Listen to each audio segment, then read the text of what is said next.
Wow, what a great turnout and what a great event. Good morning, everybody. It really is an honor and a pleasure to be here on behalf of the Chancellor of our university, Nancy Cantor, and on behalf of our Vice Chancellor, Eric Spina. My name's Peter Blank, and I'm chairman of the Burton Blatt Institute and a professor here at Syracuse University. It really is a great honor to be here today with the governor for Syracuse University, to host the governor, to talk about what will be a profound and important model, not only for New York State, but also for our country. I had the great honor of introducing Governor Cuomo many years ago. At that time, his name was Mario, and now I have a great honor of the same today. Today, you'll hear from Clarence Sundrum, who's a longtime leader in the state and advisor to the governor on persons with disabilities. You'll hear from Michael Kennedy, who will share his story, and then, of course, you'll hear from the governor himself. I'd like to acknowledge a few special guests first. First of all, the Vice Chancellor of our university, Eric Spina, is here, and thank you for attending. County Executive,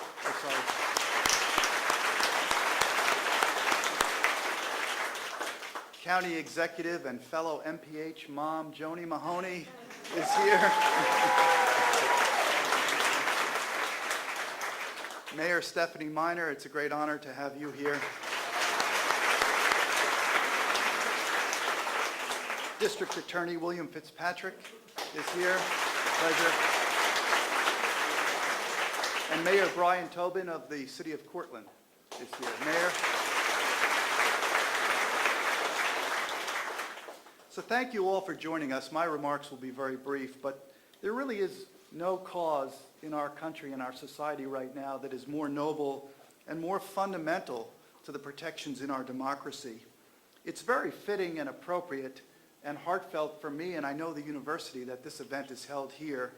In many ways, this is where it all started with the late Dean Burton Blatt, the very esteemed Burton Blatt, who was a dean and icon at this university. Almost 50 years ago now, he wrote an expose called Christmas in Purgatory, which really opened all our eyes to the horrific challenges facing people with disabilities in our country and in New York State. Today, the legacy of Dr. Blatt is everywhere on this university and, of course, is around the state as well. Every day, College of Education Dean Doug Bicklund, I don't know if he is here. He is here, Doug Bicklund.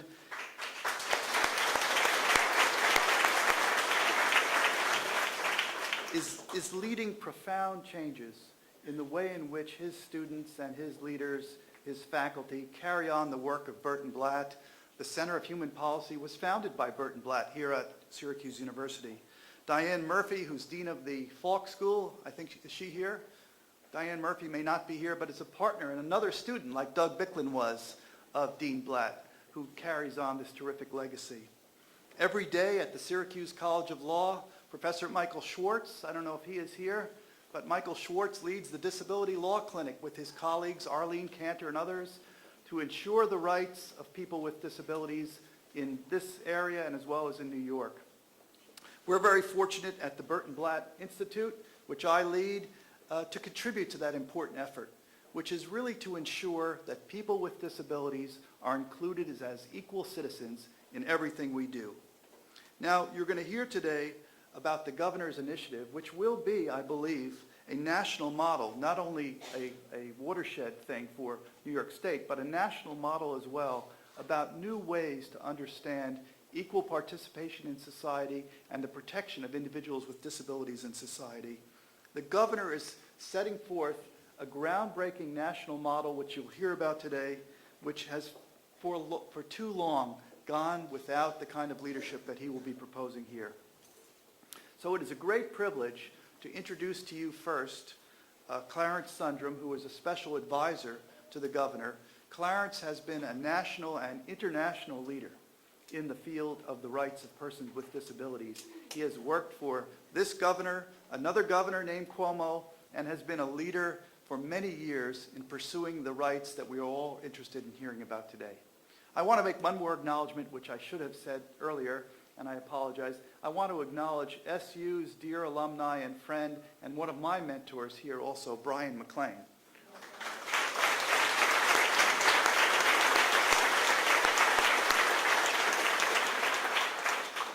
first ramp at this university that was built in compliance with the Americans with Disabilities Act, because this guy was going to threaten to sue this university.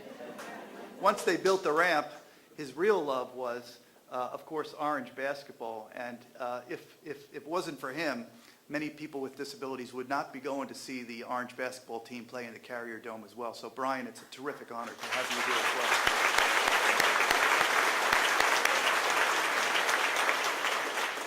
With that, I'd like to introduce Clarence, and I think you're going to be in store for some fantastic remarks and some groundbreaking and historical remarks that I believe will change the course of how people with disabilities participate in New York and in our society as well. Clarence?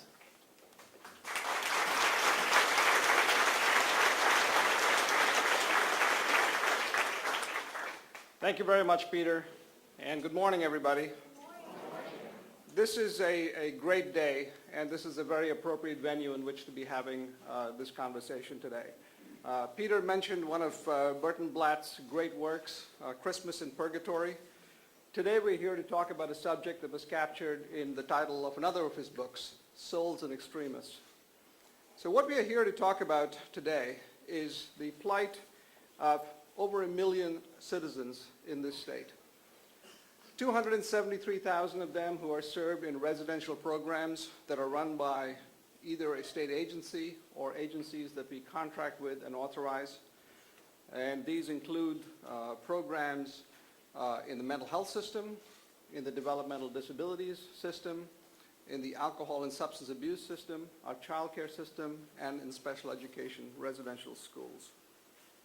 Beyond the 273,000 residential beds in this state that embrace 11,700 different programs, there are literally hundreds of thousands of people who receive services every day in day programs and other types of non-residential services. So the program we're talking about affects all of these people.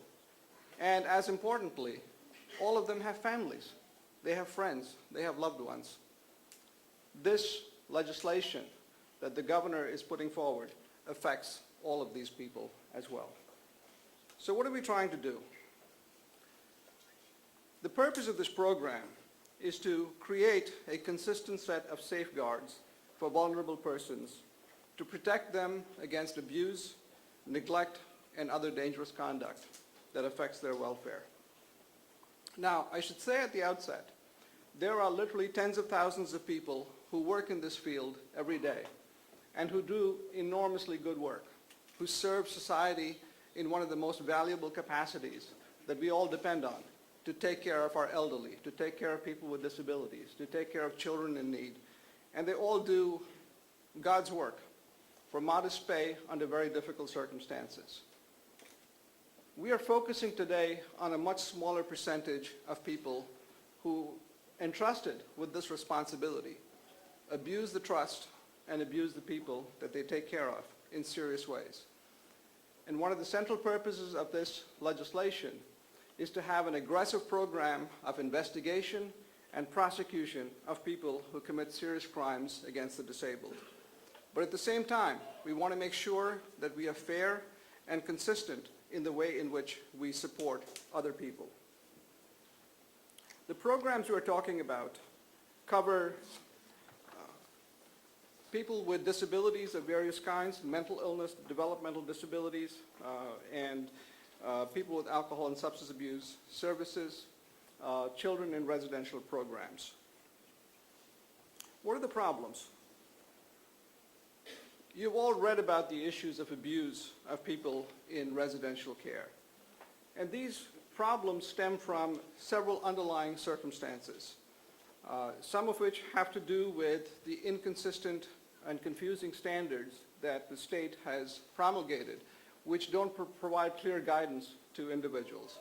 When reports of abuse have been made, we sometimes have not had trained investigators who could respond to these allegations and conduct competent investigations. We have had situations where Employees have not been held accountable. We've had problems with the state disciplinary mechanism where attempts by the state to terminate employees who've committed serious acts of abuse have proved unsuccessful, and as a result, employees have been restored to their positions. So these are some of the challenges that we are going to try to address in this legislation.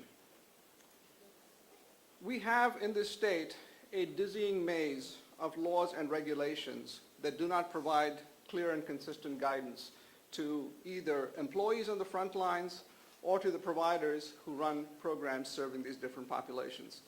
I know this slide may be hard for you to read in the back, but essentially what this says is it looks at the standards that exist across 6 different state agencies that regulate human services.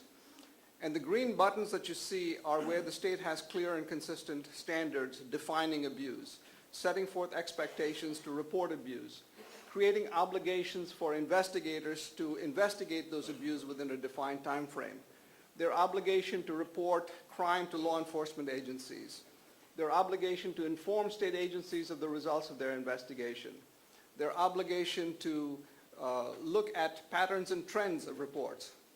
What this graphic essentially displays is that if we had a consistent policy across these 6 state agencies, you would see a chart that's entirely green. But instead, what you see is a lot of reds and yellows, which shows the gaps in services and the gaps in regulation and expectations. And our goal, quite simply, is to have a more consistent statement so that you would see a completely green graphic.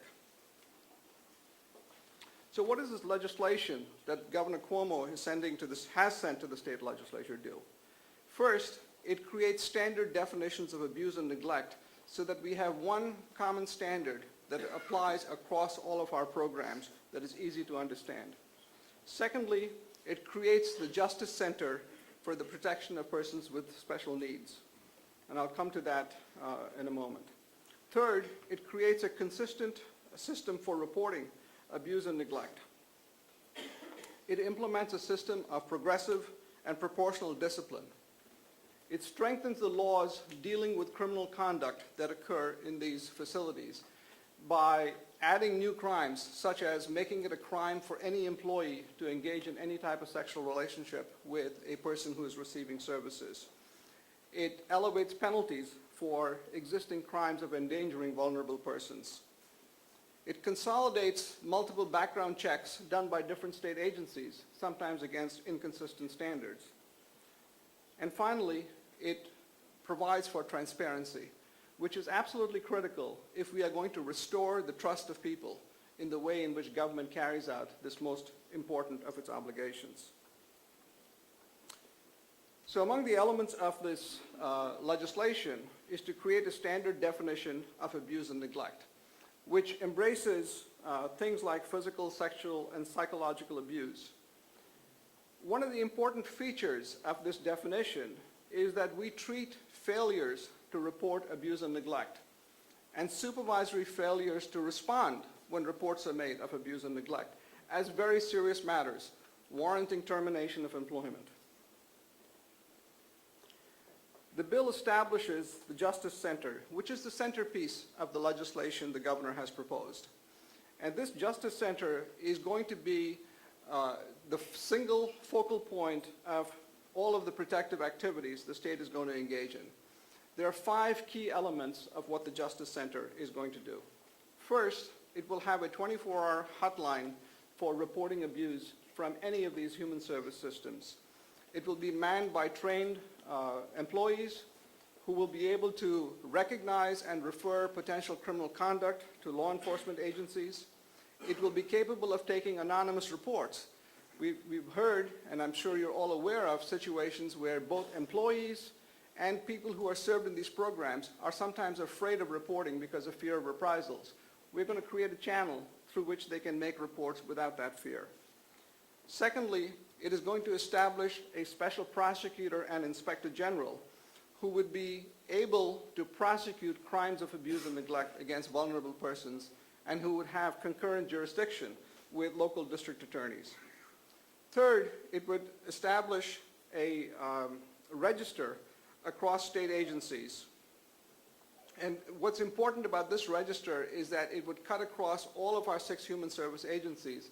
So an employee who commits an act of abuse at a nursing home and currently gets put on a nursing home abuse registry currently can walk across the street and go to work for a developmental disabilities program. There is no bar on it. We're going to have a single register that applies across all of our human service systems, and people who commit egregious acts of abuse or repeated acts of abuse are going to be put on that registry and will be banned from ever working with vulnerable people again. Fourth, this Justice Center will absorb the monitoring responsibilities of the Commission on Quality of Care under state law and will extend those monitoring responsibilities to other systems that are not currently covered, such as adult homes and residential schools for kids with disabilities. And finally, it will have several training functions, including establishing a common code of conduct for all employees who work in this field that will be promulgated pursuant to standards that the legislature adopts. It will set investigation standards, it will certify investigators as being competent to conduct investigations, and it will also look at standards of care for direct service workers. One of the important distinctions that this law makes is between serious transgressions or repeated misconduct that warrant the most severe consequences. It warrants termination of employment. It warrants referral to law enforcement for investigation and criminal prosecution. And they warrant banning people from being employed in these capacities ever again. This bill distinguishes that type of conduct from lesser offenses, lesser lapses in judgment by employees by providing for progressive discipline, correction, training, and for preventive activities. And as importantly, it focuses on systemic failures that affect lots of people without necessarily having a frontline person being responsible for those systemic failures. I mentioned the strengthening of laws, which there'll be new crimes, and also a new misdemeanor, which will be easier to prosecute because these cases are often very difficult to make because of the nature of the victims that we have in the system. Currently, we have a system where there are different state agencies that have requirements for background checks, and they're done against different standards. So sometimes the same employee who works at a program that has licenses from 2 different state agencies might need to get 2 different background checks done. We're going to consolidate all of those functions into a single clearinghouse for doing background checks against a single standard that's consistent. It will eliminate duplication and waste and unnecessary expense. One of the important purposes of this whole initiative is to restore public trust in how government performs one of its core functions. We recognize that most of the services currently being provided aren't provided by the state government itself. It's provided in the private sector by nonprofit agencies that the state contracts with or licenses and so on. And that is the future. Professor Blank will tell you about the implications of the Americans with Disabilities Act and the Olmstead Law that is going to take even more of these services out of institutional settings and into smaller community settings.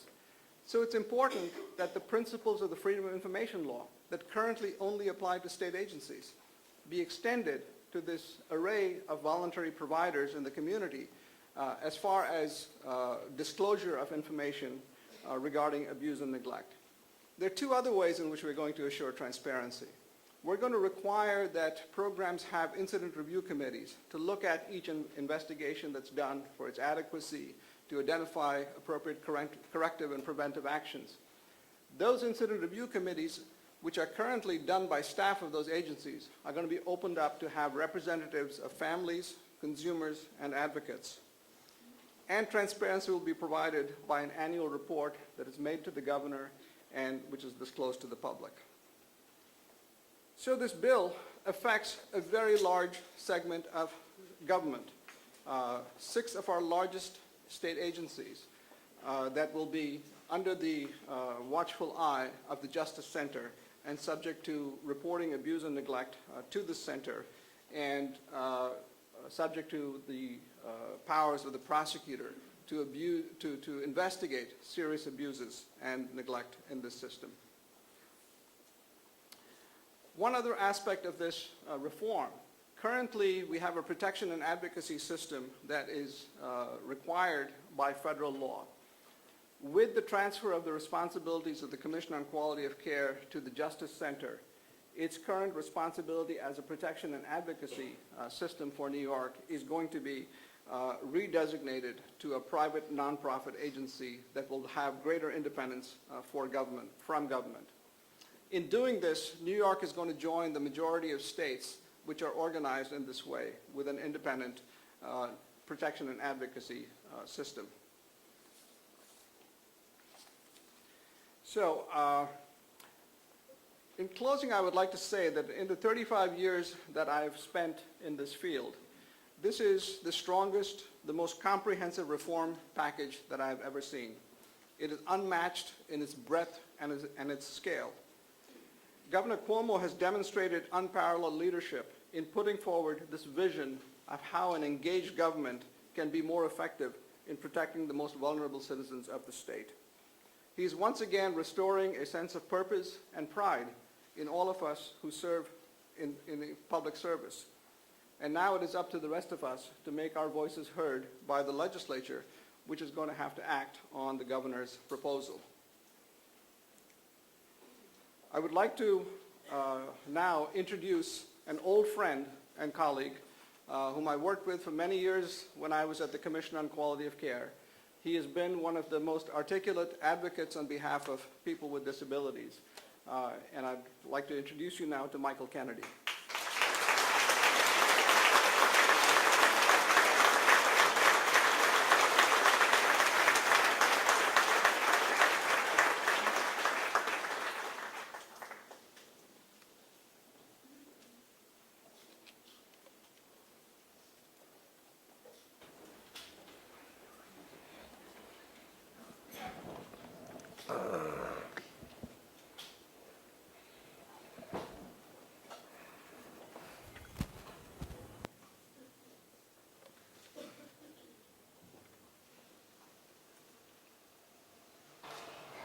Good morning, everyone. Before I get into what I want to say, I just want to say that I'm very delighted that finally something is going to be done about this. Because for far too long, people with disabilities has been abused and shoved in the closet and all that stuff.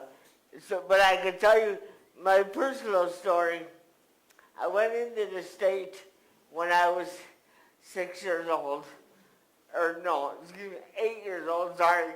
And I went there because my family didn't have the resources or the capability at that time to care for me at home.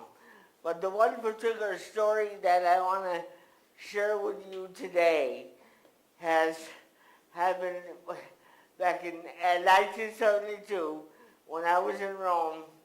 I lived on a unit with 20 people, and one of the consumers that I had lived with was being abused. And I couldn't stand back and just watch it happen. So I proceeded to go down to the administration office and told them that this one particular staff was abusing this person. So then they called him into the office and they reprimanded him, of course, and then he in turn said that I was lying and I was just trying to start trouble. And in fact, I wasn't, because I watched the abuse with my own eyes. So later that day, they waited until all the administration left, and the person worked on the 3 to 11 shift. He said, "Oh, I'm very disappointed in you, and you want to turn me in, and you want to get me in trouble." So he said, "Oh, you're going to pay for this." So what he did was, it was in the dead of winter, in 1972, as I was getting ready to take a shower. He put me in the shower chair. Then he proceeded to put the cold water on me all the way. And then he went out and got a steel mop bucket with wheels, filled it up with snow, and poured it all over my body, and then left me there until the next day. And as he told the 11 to 7 shift, because they were friends, he said, just leave them there. So I was there until 7 o'clock the next morning, where the day shift put me in bed, and my dad was supposed to come get me to go home for Christmas that day. And he noticed, why is Michael still in bed at 10 o'clock in the morning? Because usually when I knew that he was coming, I was ready to get up and get out of there.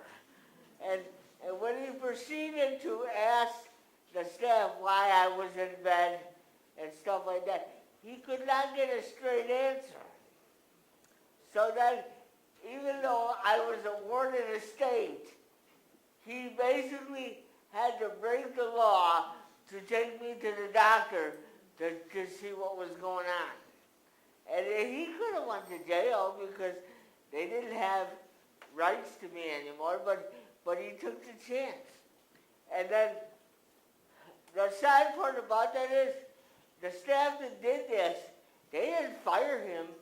They put him on administrative leave, and then after it was over with, they just shifted him to another unit where I'm sure it happened again. Because they said it was my word against his, but I was the one, and my other friend was the one that suffered through all this. Because they just tell people, oh, he doesn't know what he's talking about. Well, I'm here living proof to tell you that that stuff really did happen. And it does to this day. And that's why I'm so glad that this Justice Center is going to be put in place. And without further ado, I'd like to introduce Governor Andrew Cuomo. Thank you.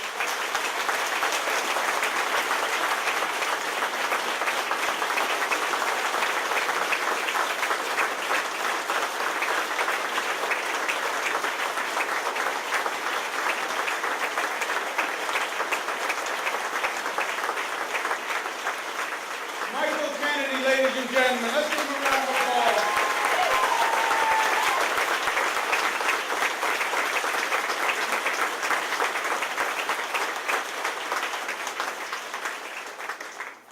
Oh boy, talk about a tough act to follow. Well, it's my pleasure to be here today, and I want to thank Peter Blank and everybody at the university for their kindness. Let's give them a round of applause for the hospitality.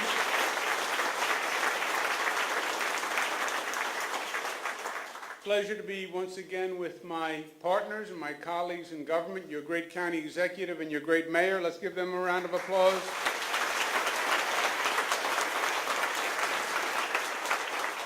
You also have with us today your district attorney, Bill Fitzpatrick, who's been very helpful in this proposal. Thank you, Bill.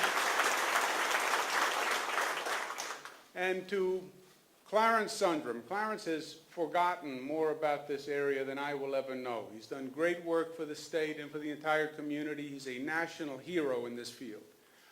And he was very kind to the people of the state coming back last year to helping us work through this problem. As you heard from Peter, he goes back to work with the other Governor Cuomo, Mario Cuomo. So, and I had a great conversation with my father this past weekend about what a true jewel Clarence is. Let's give him a round of applause, Clarence Sundrum.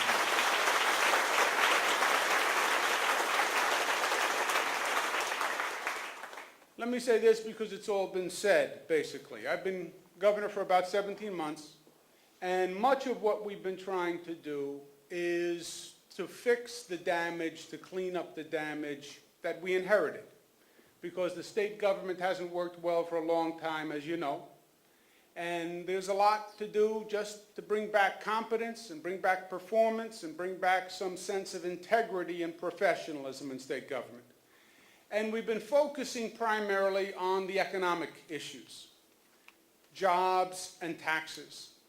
We've done a lot to get taxes under control, property tax cap. We reduced the taxes for the middle class to the lowest level in 58 years. We got the state budget done on time, which doesn't sound extraordinary, except in New York State it actually is extraordinary.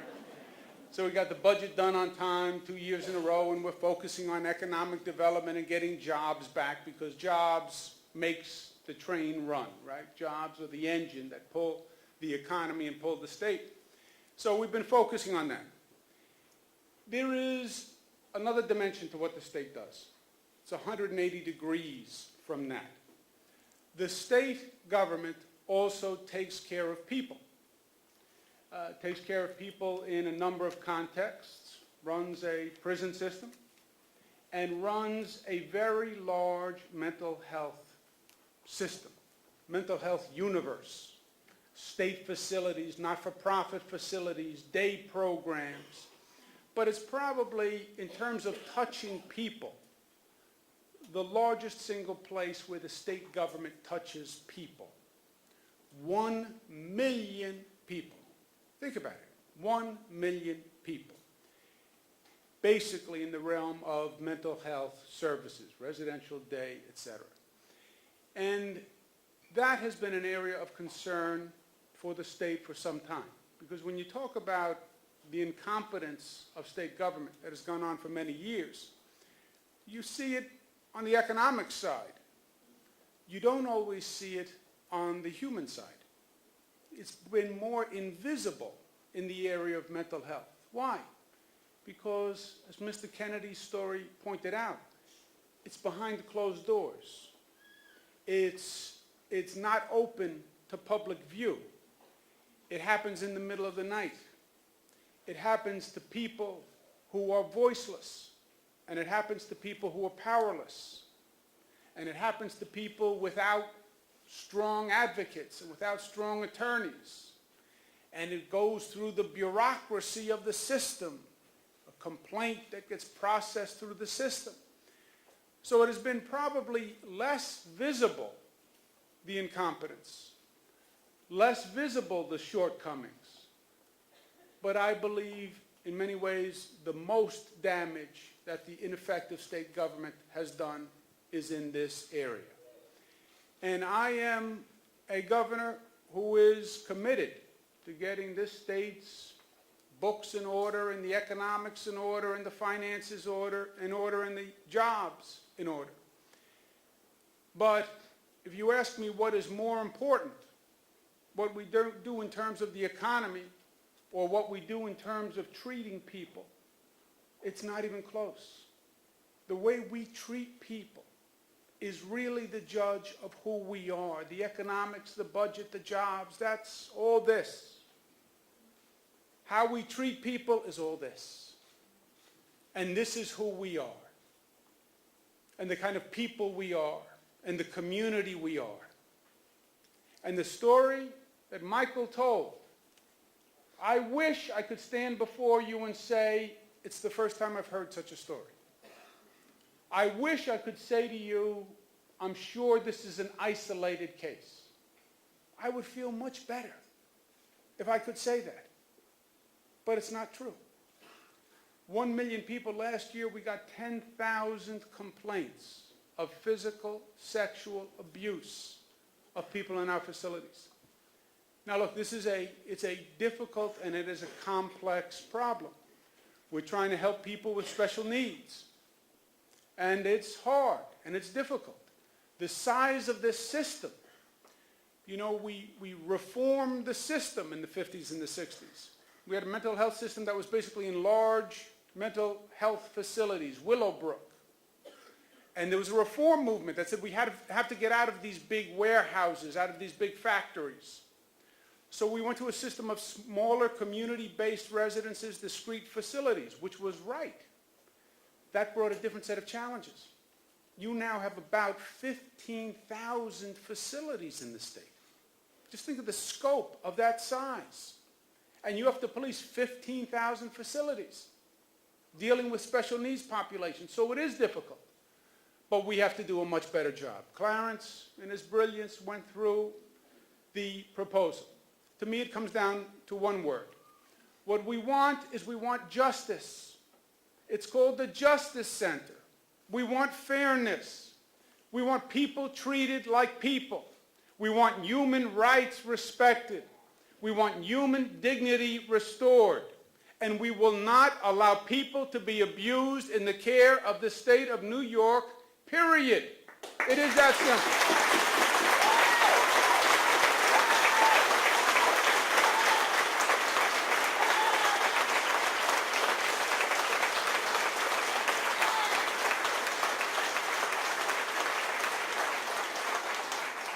And what this says is it sets up two justice mechanisms.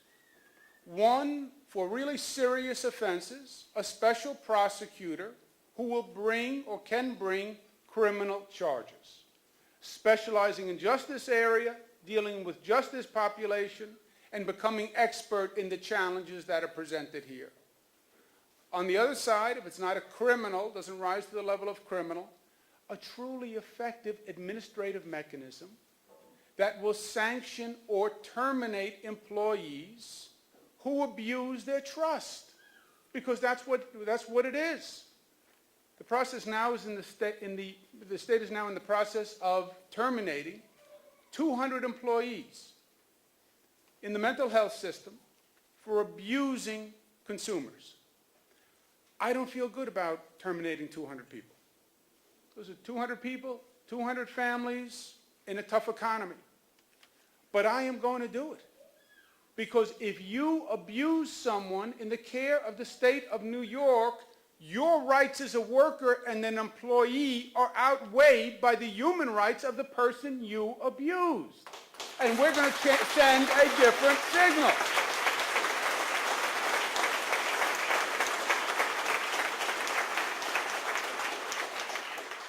And this is, I believe, the next big step in the evolution of this area. Brian McLean is here, worked with my father. Clarence Sundrum, Peter, talking about the stories of people who've worked in this area over the years. I believe this is a journey. I believe it's a process. I believe it's a crusade that doesn't accomplish the ultimate goal overnight, but you get up every day and you fight the good fight, and you advance the ball. With this proposal, we will take this crusade to a new level. I do believe it's going to send a signal that's going to emanate all across this nation. Because if you look at any state's system, you're going to find similar issues and similar challenges. This exposes it in a way that may make some people uncomfortable. It's candid about a problem that may make some people uncomfortable. But the old adage is true, you're never going to solve a problem you fail to admit. And denial is not a life strategy. We have a problem of abusing people in our care. It's going to end. It's going to end now. We need legislation to do this. I need the state legislature to act. We have 7 weeks left in the legislative session, which means before they leave for the summer. They have to pass this piece of legislation in the next 7 weeks. I was talking to a legislator yesterday who said to me, well, you know, Governor, the devil is in the details in the legislation. That's what they say when they're trying to put something off. The devil is in the details. I said, let me tell you how I feel. The devil is not in the details. The devil is in the abuse that we're doing to people in our care. The devil is in the delay. The devil is into a system that could say, well, you know what, we're not going to act on it now because we're too busy. This legislation has to pass. This legislation has to pass now, and that's why we're here today. Because it does come down to you. We need you to make your voice heard. I want you to stand up. I want you to call that legislature and say, you pass this Justice Center, and you pass it this session, because justice delayed is justice denied. And don't tell me come back 1 year and we'll do it in the next session or the year after.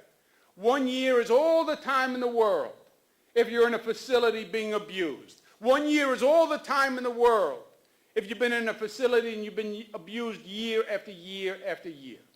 This has no place in the state of New York.